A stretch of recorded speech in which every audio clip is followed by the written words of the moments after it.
السلام علیکم محترم اساتذہ کرام اور پیارے بچوں، استقبال ہے آپ کا ہمارے یوٹیوب چینل اردو اسکول پر۔ اگر آپ ہمارے چینل پر نئے ہیں تو چینل کو سبسکرائب کر دیجئے۔ سلسلہ چل رہا ہے جماعت سوم مضمون اردو کے تمام اسباق کے سوال جواب کا، جس میں سے آج ہم دیکھنے والے ہیں سبق نمبر 22 ڈاکٹر بابا صاحب امبیڈکر۔ اس سبق کے سوال جواب آج ہم دیکھیں گے۔ اس سے پہلے سبسکرائب کر دیجئے یوٹیوب چینل کو۔ تو چلیے شروعات کرتے ہیں۔ سوال، ایک جملے میں جواب لکھو۔ نمبر 1، دلتوں کو کس بات کی اجازت نہیں تھی؟ جواب، دلتوں کو کنووں، جھیلوں اور تالاب سے پانی لینے کی اجازت نہیں تھی۔ نمبر 2، تالاب پر جانے والوں کی رہنمائی کون کر رہا تھا؟ جواب، تالاب پر جانے والوں کی رہنمائی بابا صاحب امبیڈکر کر رہے تھے۔ سوال نمبر 3، بابا صاحب امبیڈکر کا اصل نام کیا تھا؟ جواب، بابا صاحب امبیڈکر کا اصل نام بھیم راؤ سکپال تھا۔ نمبر 4، بھیم راؤ نے اپنی ابتدائی تعلیم کہاں حاصل کی؟ جواب، بھیم راؤ نے اپنی ابتدائی تعلیم ستارا میں حاصل کی۔ نمبر 5، اسکول میں بھیم راؤ کو کس بات کی اجازت نہیں تھی؟ جواب، اسکول میں بھیم راؤ کو دوسرے لڑکوں کے ساتھ بیٹھنے کی اجازت نہیں تھی۔ نمبر 6، انگلستان سے لوٹنے کے بعد بابا صاحب امبیڈکر نے کس کام کا ارادہ کیا؟ جواب، انگلستان سے لوٹنے کے بعد بابا صاحب امبیڈکر نے ذات پات کی تفریق کو مٹانے کا ارادہ کیا۔ اگلا سوال، مختصر جواب لکھو۔ نمبر 1، تالاب کا پانی سب لوگوں کے لیے کس طرح عام ہوا؟ جواب، دلتوں کو تالاب کا پانی لینے کی اجازت نہ تھی۔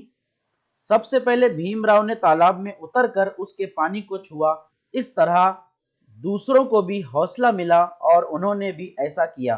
اس طرح تالاب کا پانی سب لوگوں کے لیے عام ہو گیا۔ نمبر 2، بابا صاحب امبیڈکر نے تعلیم کو عام کرنے کے لیے کیا کیا؟ جواب، بابا صاحب امبیڈکر نے تعلیم کو عام کرنے کے لیے بہت سے اسکول اور کالج کھولے، عورتوں کی تعلیم پر بھی توجہ دی۔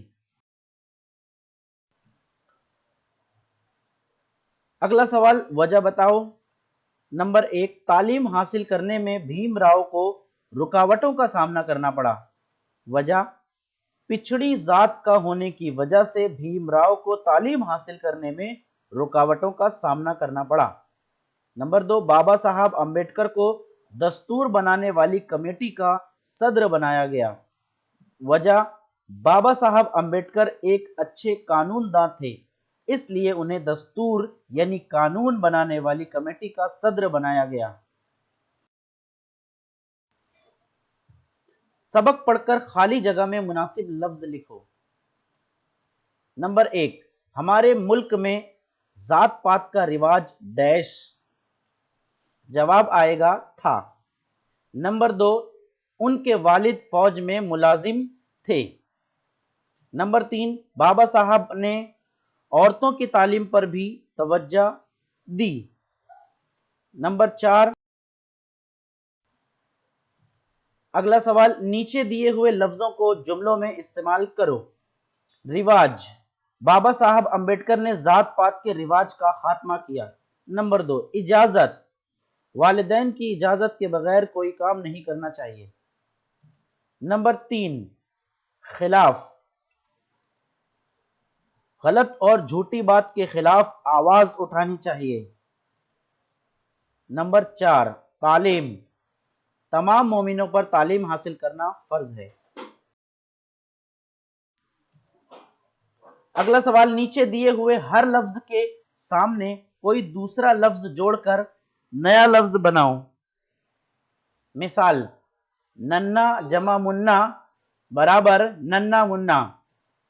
نمبر 1، صاف ستھرا، کھیتی باڑی، بھولی بھالی، چیخنا چلانا۔